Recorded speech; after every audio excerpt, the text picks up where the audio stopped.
కృపగల దేవుడు మన ప్రభువైన యేసయ్య పరిశుద్ధ నామములో కూడి వచ్చిన మీ అందరికీ నా హృదయపూర్వకమైన వందనాలు తెలియజేస్తూ ఉన్నాను.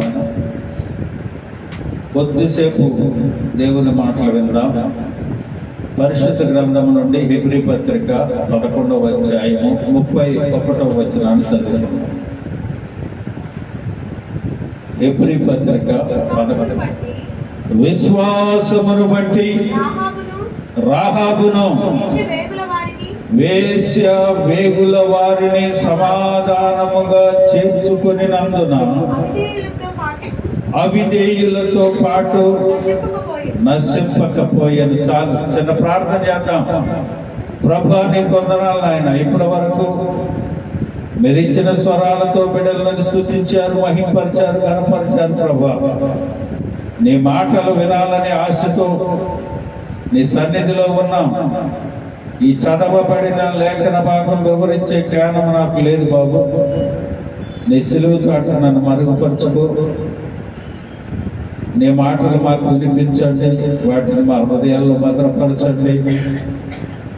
నీ లేఖనానుసారంగా మేము జీవించే కృప మాకు అనుగ్రహించండి. మహిమ ఘనత ప్రభావాలు మీరే పొందండి.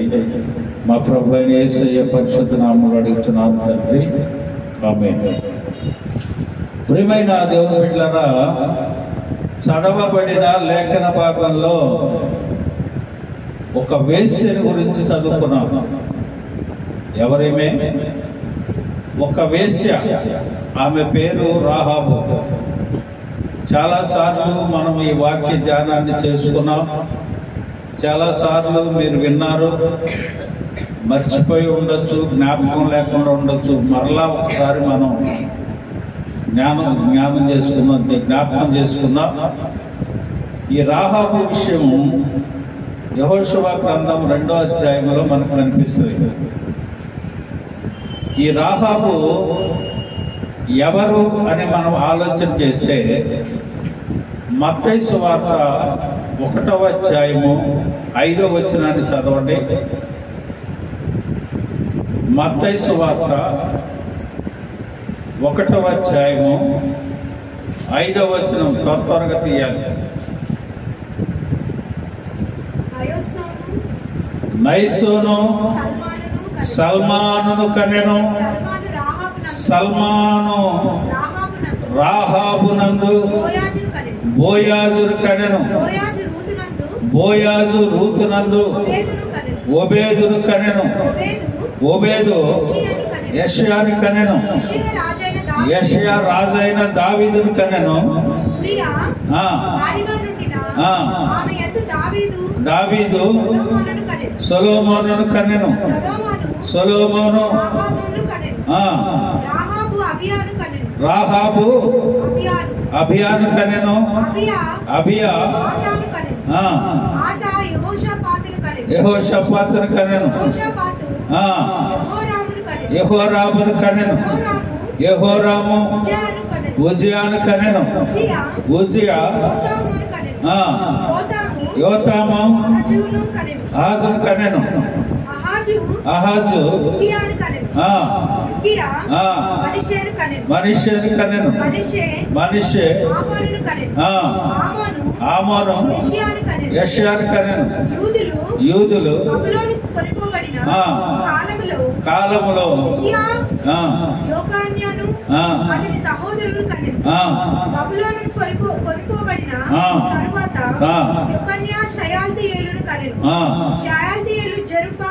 జెరుబ్బాబెలును కనెను. జెరుబ్బాబెలు అబీయూదును కనెను. అబీయూదు ఎలియాకీమును కనెను. ఎలియాకీము ఆజోరును కనెను. ఆజోరు సాదోకును కనెను. సాదోకు అకీమును కనెను. ఆకీము ఎలీహూదును కనెను. ఎలీహూదు ఎలియాజరును కనెను. ఎలియాజరు మత్తానును కనెను. మత్తానును కనెను. మత్తాను యాకోబును కనెను. యాకోబును కనెను. యాకోబు మరియు భర్త అయిన యోసేపును కనెను. యోసేపును కనెను. ఆమె యందు క్రీస్తు అనబడిన యేసు పుట్టెను. ఎవరు పుట్టారు? ఎక్కడి నుంచి వచ్చాడైనా? ఎక్కడి నుంచి వచ్చాడైనా? ఒక వేశ్య ద్వారా కనుక్కుంటూ తరాలుగా మారుతూ చివరికి ఎక్కడికి వచ్చింది? యేసు ప్రభు వరకు వచ్చి ఆగింది. అందుకనే అవన్నీ చదివించారు. ప్రియమైన దేవుని బిడ్డలారా, ఒక వేశ్య ద్వారా దేవుడు తన సంతతి ద్వారా యేసు ప్రభుని లోకానికి అనుగ్రహించాడు.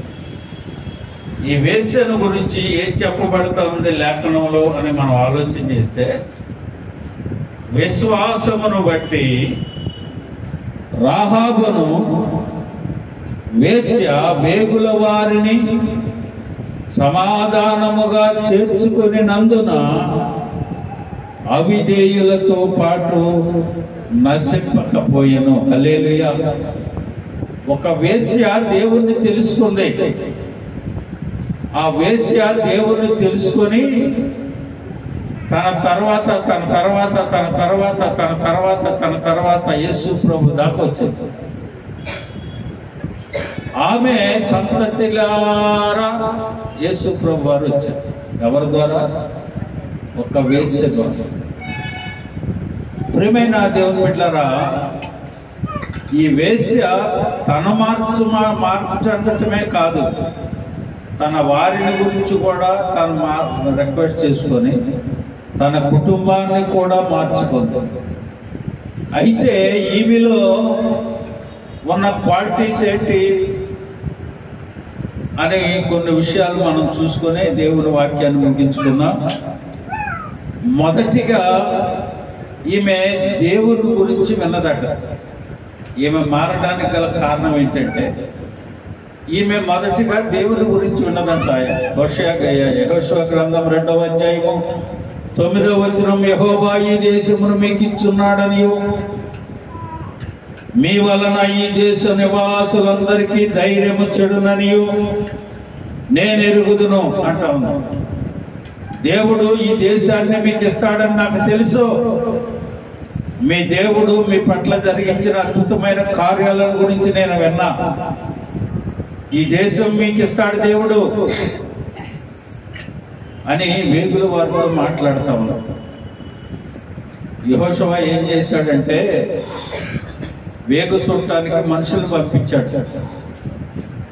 ఆ వేగు చూసే మనుషులను ఆ దేశంలో ఉన్న రాజు కొందరు వ్యక్తులు ఇశ్రాయేలీలు వచ్చి మన దేశాన్ని వేగు చూసి మనల్ని పట్టుకొని నశింపజేయటానికి వచ్చారు అని తన సైన్యాన్ని పంపి వెతికిస్తూ ఉంటే, ఈ వేశ్య వేగుల వారిని తీసుకొని అటకలో దాచింది.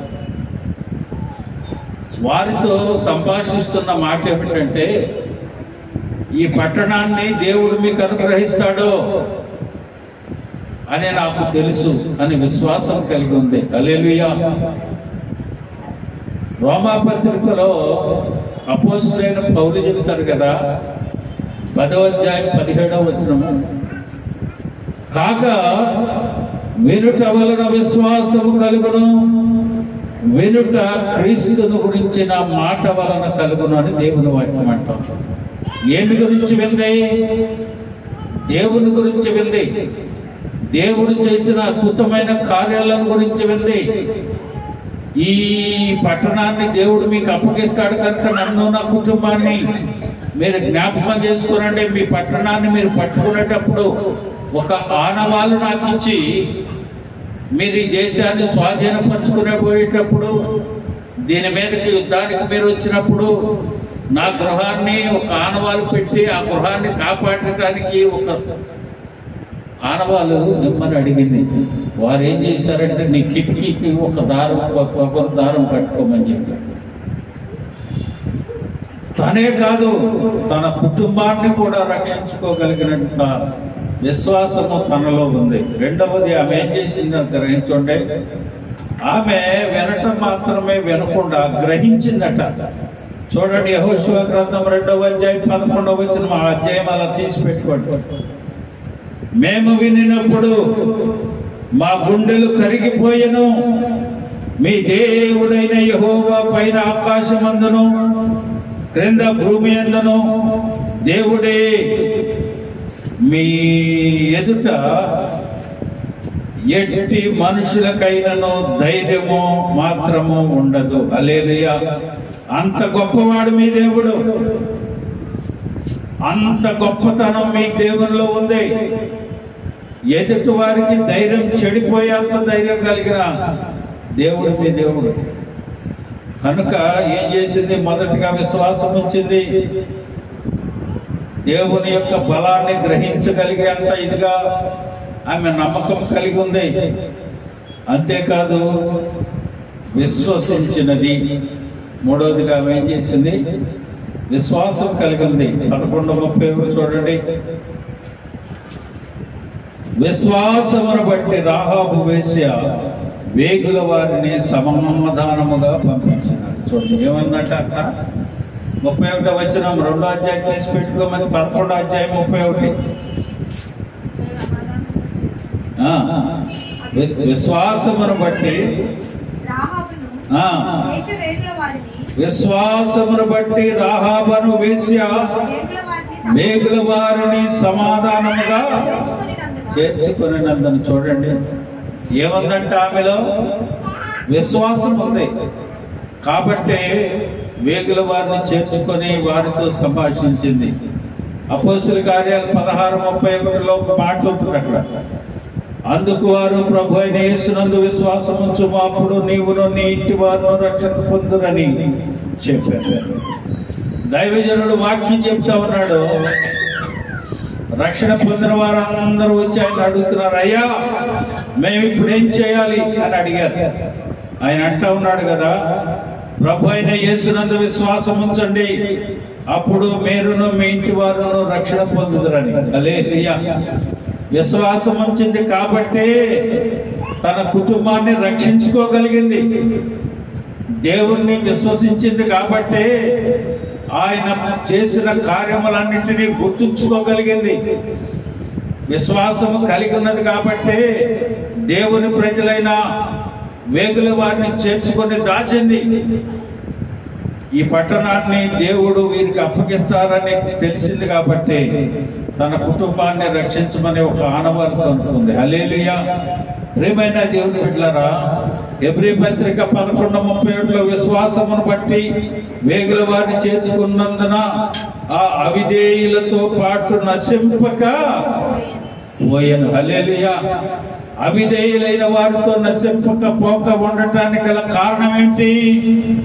విశ్వాసమును బట్టి వేగుల వారిని చేర్చుకుంది కాబట్టి తన కుటుంబాన్ని రక్షించుకోగలిగింది. గుర్తుపెట్టుకోండి, ఒక వేశ్యని రక్షించిన దేవుడు నిన్ను నన్ను ఎందుకు రక్షించలేడు? ఒక వేశ్య కుటుంబాన్ని రక్షించిన దేవుడు నిన్నెందుకు రక్షించట్లేదు? ఒక వేశ్యని కుటుంబాన్ని రక్షించిన దేవుడు పట్టణాన్ని అంతను స్వాధీనపరుచుకున్నప్పటికీ, నశింపజేసినప్పటికీ ఆ వేశ్య కుటుంబాన్ని రక్షించడానికి గల కారణం ఏంటి? ఆ వేశ్య దేవుని విశ్వసించింది, ఆయన పరాక్రమాన్ని గుర్తెరిగింది, వారి పట్ల దేవుని బిడ్డల పట్ల ఆయన చేసిన క్రియలను గుర్తెరిగింది, వారితో సంభాషిస్తూ ఉంది. ఆయన ఈ పట్టణాన్ని మీకు అప్పగిస్తాడనే నమ్మకాన్ని కలిగి ఉంది. ఆయన చేసిన పరాక్రమ కార్యాలను కూడా తెలుసుకుని ఆమె ఆ రీతిగా ఉంది. మత్తయి సువార్త 10వ అధ్యాయం 40వ వచనంలో మిమ్మల్ని చేర్చుకున్నవాడు నన్ను చేర్చుకును. చూడండి 10వ అధ్యాయం 40వ వచనం, మిమ్మల్ని చేర్చుకున్నవాడు నన్ను చేర్చుకును, నన్ను చేర్చుకున్నవాడు నన్ను పంపిన వారిని చేర్చుకును. హల్లెలూయా. దేవుని బిడ్డలు చేర్చుకోవాలండి, దేవుని బిడ్డలు చేర్చుకోవాలి.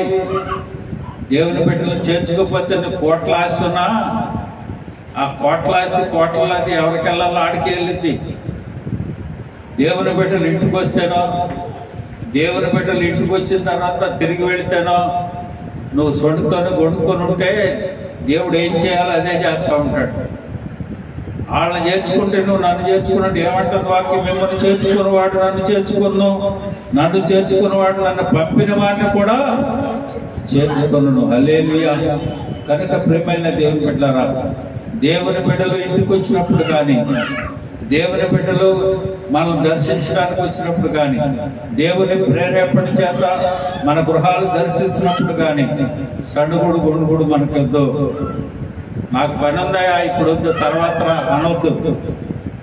కనీసం ప్రార్థన చేసుకుని అయినా పంపించేటట్లుగా మనం ఉండాలి. హల్లెలూయా. ఏమో దేవుడిని ఏ అవసరత కోసం ప్రార్థించమని పంపించాడో, ఏ అక్కర కోసం ప్రార్థించమని పంపించాడో చూడండి.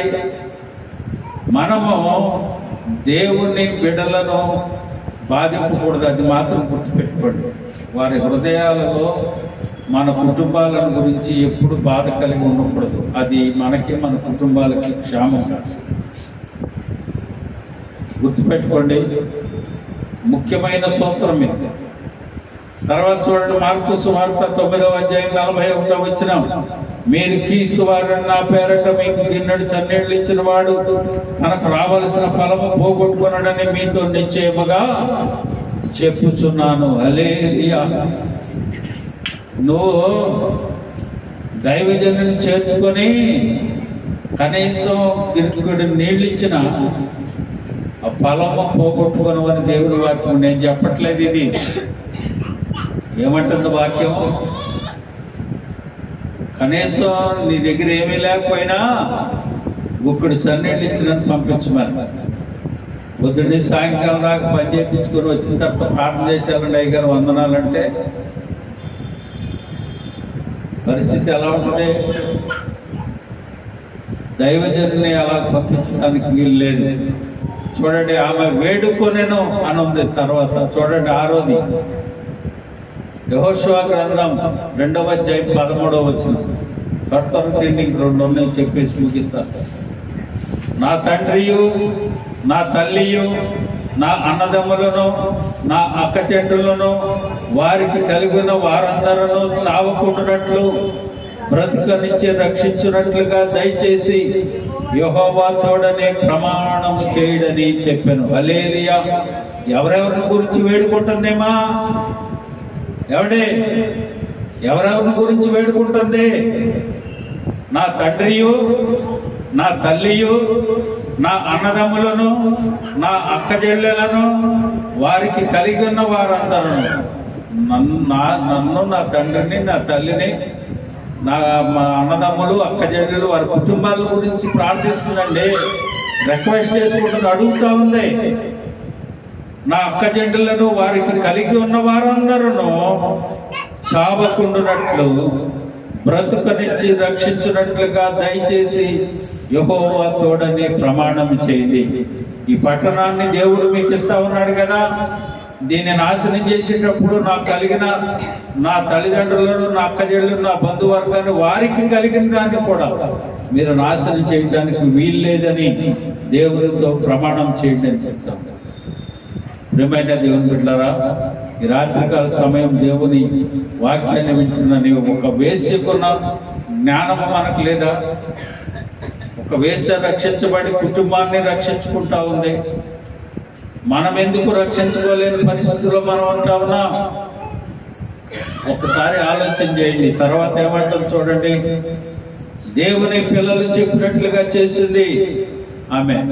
వాళ్ళు ఏమైతే చెప్పారో అలాగనే చేసింది. యెహోషువ గ్రంథం 2వ అధ్యాయం 18 నుంచి 21. అందుకు ఆమె మాట చొప్పున జరుగునుగాక అని చెప్పి వారిని వెళ్ళనంపెను. వారు వెళ్ళిన తర్వాత ఆమె ఆ తొగరు దారమును కిటికీ కట్టాను. అమ్మా, నీకు తొగరు దారం ఉంది కదా, ఆ తొగరు దారాన్ని కిటికీ కట్టుకో. మేము వచ్చినప్పుడు మా సైన్యానికి లేదా మాతో ఉన్న మా బిడ్డలకి చెప్తాం, ఇదిగో ఆ తొగరు దారం కట్టిన ఇంటిని మీరు ముట్టొద్దు. మనకెంతో సహాయపడింది ఆమె. ఆమె కుటుంబాన్ని మీరు ముట్టడానికి వీల్లేదని మేము చెబుతాం. కాబట్టి ఆమెను ఆ కుటుంబాన్ని మీరు ముట్టవద్దు అని చెప్పింది. చూడండి తర్వాత 2వ అధ్యాయం 4-6 వచనాలు చూడండి. ఆమె ఇంటి పట్టణ ప్రాకారం మీద ఉండి ఆమె ప్రాకారం మీద నివసించాను. 6వ వచనం చదవండి. ఆమె చెప్పిన మిద్దె మీదకి ఆ ఇద్దరిని ఎక్కించి దాని మీద రాసి వేసి ఉన్న జనులతో వారిని దాచి. ప్రియమైన దేవుని బిడ్డలారా, దేవుని బిడ్డలను దాచి వారితో ఒక నిబంధన చేయించుకొని తన కుటుంబానికి రక్షించుకోవటానికి గల కారణంగా రాహాబు ఉన్నట్లుగా మనం చూస్తాం. ఏం చేసింది ఆమె? ఏం చేసింది? దేవుని యందు దేవుని గురించి విన్నది. రెండవది, ఆమె దేవుడు వారి పట్ల జరిగించిన కార్యాలను గ్రహించింది. మూడవది, విశ్వాసం ఉంచింది. దేవుని పిల్లలను చేర్చుకుంది, వారిని దాచింది, వారిని వేడుకుంది, వారు చెప్పినట్లు చేసింది, కుటుంబాన్ని రక్షించుకుంది. హల్లెలూయా. ఆ రీతిగా మనం ఉండాలి. ఆమె ఏ రీతిగా ఉందో, ఆమె ఏ రీతిగా నడిచిందో, తన కుటుంబాన్ని ఏ రీతిగా రక్షించుకుందో, ఈరోజు పరిశుద్ధ గ్రంథంలో ఒక వేశ్య పేరు వ్రాయబడి దాని తర్వాత తర్వాత తర్వాత యేసుక్రీస్తు వంశావళిలో ఆమె పేరు కూడా రాయబడింది కదా. ఆమె ఉన్నట్లుగా మనం కూడా ఉండి ప్రభునందు విశ్వాసం ఉంచుదుముగాక. అందరూ తల